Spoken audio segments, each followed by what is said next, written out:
Hey, everybody. You are about to hear a brief retelling of the movie Annapolis. Enjoy the movie. Jake came to his senses after being knocked down during a boxing match. His father advises him to just live until the end of the round, but the stubborn guy went on the attack and after a long shootout sent his opponent to the knockout. He dreamed of serving in the Navy since childhood, but something didn't work out and now Jake works as a welder at the shipyard. He's not doing so well. His father demands that he redo the job. After his shift, Lieutenant Burton from the Naval Academy was waiting for Jake. The young man had been rejected many times before, but now there were a few openings. Some of the cadets had chosen college, so they were willing to accept even a mediocre guy like Jake. In the evening, a friend tried to talk him out of it, but Jake never wanted to build ships. He dreamed of serving. While drinking in a bar, EJ pointed Jake to a girl who works as an escort. They had the whole gang give him a going-away present. Jake went up to Ellie and said he wouldn't use her services, but she could keep the money, and it was only by her reaction that he realized his friends were playing a joke on him. Jake caught up with the girl and told her that he was going to the Naval Academy tomorrow and would have liked to go out with her today, but then he saw that EJ had gotten into a fight and had to calm him down. The stranger disappeared. His father also doubts that Jake made the right choice. He doesn't listen to anyone, so how will he follow orders? The next time they meet will not be until Christmas. Of all the things Jake was allowed to keep, only his toothbrush. Out of 20,000 applicants, only 1,200 were selected. New recruits with rifles over their heads run in place. Jack met up with Ellie again, and it turned out she was an instructor at the academy. Another instructor, Whitaker, stated to a Puerto Rican Estrada that he stinks. Lieutenant Cole, the company commander, took one look at the recruits and ordered one girl out of formation and into a body bag. Another cadet zipped it up. This is what the mistakes the rookies would make in the war would look like. Unlike yesterday's high schoolers, Carl had served 3 years in the Marines. He invited the recruits to go through the obstacle course. Everyone goes through it pretty fast, except for the chubby guy who gets stuck on one of the stages and can't get through it. But Marcus didn't have enough strength and jumped to the ground. Instructor Whitaker, spitting saliva, told the cadet that from now on he would call him a double because he was double weight. If he didn't pass the strip by the end of the year, he would be expelled. In the evening, Marcus couldn't get his socks off. He had to cut them with scissors. Excellent. Lou threw Jake a ruler. The lapel on the bed must be exactly 12 centimeters. In addition to physical training, a lot of time is devoted to theory. Jake's not very good at that. He's much better with a punching bag. Although Ellie teases him and says he fights like a girl. Whitaker found a brownie from Marcus and wiped it on his uniform. The floor is strewn with candy bars that the fat man's family gave him. Jake glares at him, for which the rookie has been ordered to clean up after his neighbor. Marcus is from a small town and he's getting a big send-off because he's going to the academy is a big deal for the locals. Lou gives Jake advice on how he can more effectively clean up the jerk, as they are all tied up here and need to work as one mechanism. During lunch, the seniors ask the recruits questions about theory. Whitaker suggests that Jake bet his comrades lunch since he's sure of his answer, and Cole offers their lives. Jake was wrong after all, and the cadets in his squad were left without lunch. He should have said he didn't know the answer instead of trying to guess. In a combat situation, that kind of behavior can cost a soldier his life. Whitaker's happy. The Estrada no longer stinks. Lou is not happy that Estrada lied. He didn't shower yesterday and he has to admit it. When Carl entered the room, the cadet was about to turn his roommate into him. Estrada threw himself at the Abidu and was ordered to leave the room. One of the classes is to learn how to caulk. Cadet Reza cried, which got her in a net. Jake stood up for her and Cole didn't like that at all. He whispered to Jake that if they had a problem he might try hitting the lieutenant. It wasn't long before Jake saw what Cole could do in the ring. There were no other freshmen to volunteer, not even Lou, who had earned a gold glove in his state. The guy decided to save his secrets for the boxing tournament next semester. Jake wanted to get even with Cole, even though they're in different weight classes. After a few seconds, Jake fell down. He got up and went on the attack, but a powerful sidekick sent him into another knockdown. Jake went into deep defense, but it didn't help him. After losing, Jack sneakily attacked Cole as he was leaving the ring. At Christmas, Marcus decided that he would stay at the academy because he was afraid that he might not want to come back here at home. Jake went straight to his friend's house. They went to a bar together, where he told them that one cadet had been kicked out for showering, and 2 others for messing around with girls. Jake confessed to his father that he was thinking of quitting the academy and going back to his old job.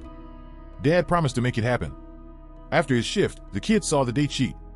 Turns out AJ had been taking bets all along on when his friend would leave the academy and come back. But Jake resented his father for giving him his job back so easily and didn't try to talk him out of it. Apparently, the man was afraid his son would be a better sailor than he was.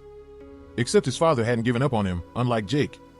Ellie sat down at the bar and wondered if the freshman would return to the academy, but he was called to the dance floor by some girl.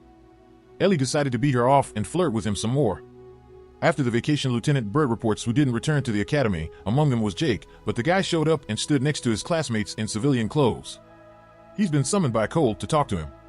The lieutenant tries to understand why Jake needs all this. He won't let someone who isn't worthy of the academy finish the year. In the middle of the night, the instructors wake up the freshmen and make them hold buckets on their outstretched arms. Until Jake answered the questions correctly. Lou dropped the bucket and will now make the marching trip with Jake. A team is only as strong as its weakest. The boxing tournament is coming up in 8 weeks and it's the main event at the academy.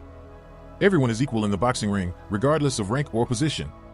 So this is the best time for the cadets to show their worth. In the evening, Lieutenant Burton decided to test Jake's chances of winning, since many of the competitors are national amateurs. Just kicking a punching bag won't win. He needs a trainer, and Jake decides to enlist the help of Ellie to train him. At the same time, the pooch is trying to overcome an obstacle that is impassable for him. In preparation for the tournament, Jake is also actively assisted by Lieutenant Burton. The freshman is gorging himself on butter to gain weight and get into Cole's weight class. Marcus is ready to help him with this and has emptied all of his stash of sweets. Jake has never worked harder than he has in these last 8 weeks. He's also taken over Marcus' tutelage to get him fit. Jake once confided in Ellie that only his late mom had ever believed in him. Jake showed up at the weigh-in pushing a candy bar into himself. He was going to sign up for the heavyweight class. The trainer reluctantly put him on the scale. The cadet put a chocolate sandwich in his mouth at the last moment, so he managed to gain the necessary weight.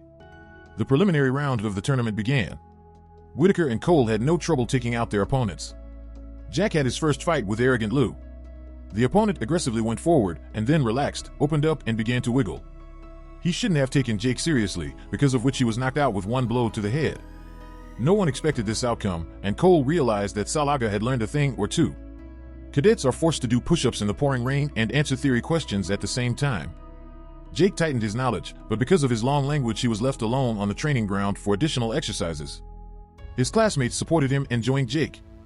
While practicing, Ellie decided to show him how to hit properly and of course suddenly found herself on top of the cadet. She almost kissed him, but decided to leave it as it was between them. The next person Jake knocked out was Instructor Whitaker. He's hoping Cole will avenge him. The sailors arrived at the shipyard to inspect the ship that had been built for them. Jake approaches his engineer father and invites him to the tournament finals. It was time to pass the obstacle course. Those who didn't make it in 5 minutes would be expelled from the academy. There would be no second chance. His comrades support Marcus, but he managed to climb over the most difficult obstacle, and with a smile on his lips he dived into the arms of his classmates. It was too early to rejoice. However, his time of 5.04 had not been met. Jake asked Cole to give the guy a second chance, but he was adamant. Marcus is disappointed in himself. He let everyone down. He was even handed the key to the city. I wonder if he'll have to give it back now. Marcus asked to be left alone. Lou also began to help Jake prepare for the finals. A crowd had gathered near their building. Marcus was lying on the pavement, barely breathing. An enraged Jake lashed out at Cole, blaming him for what had happened. Marcus survived, but he hasn't woken up yet. Jake packs his bags to go home, because he hit a senior officer and will not be allowed to stay at the academy, but Cole has already arranged for the case to be heard after the tournament finals. The cadet should take his chance. Finally, Marcus woke up and first of all asked what time the fight would take place. The guy asked his friend not to miss his chance and show the lieutenant what he was worth. Gathering himself, Jake walked out into the hall to a round of applause. Hearing the gong punch, the boxers began with a reconnaissance. The trainer recognized that Jake was his best rookie in the last 10 years, but Cole was physically stronger than the cadet and put him on one knee with a powerful kick to the body. On the count of 7, Jake got up and immediately shortened the distance. However, the lieutenant quickly took the initiative. He had the freshman in a corner and only the gong saved him. 2 more rounds to go. Stake constantly pressed Jake against the ropes. The latter became more cautious, but at a certain point he went forward and put all his strength into one attack. However, as soon as Cole saw the opportunity, he wrecked his opponent with one powerful crossbody. This blow seriously shook Jake, but he got up and Gong let him recover. He had one more chance to show his worth. Cole decided to finish the freshman, but Jake has no intention of giving up. He pinned his opponent with the ropes and sent him into a knockdown, but the champion got up and had another shootout with the cadet. Jack tries to finish Cole. He has another 10 seconds to do so, but the lieutenant stood his ground and the fight was over. The brass applauded the fighters. Despite a great final round, the points victory was awarded to Cole. Jake was supported by cadets, friends from the shipyard, and his father, who is very proud of his son. Thanks to Cole's testimony, the plenary council decided to keep Jake in the squadron. This allowed the cadet to finish his first year. Ellie congratulated him with a kiss. Jake thanked Cole for the report that had saved him, wondering what would have happened if the fight had lasted one more round. "You want to find out?" Cole asked. Then join the Marines with me.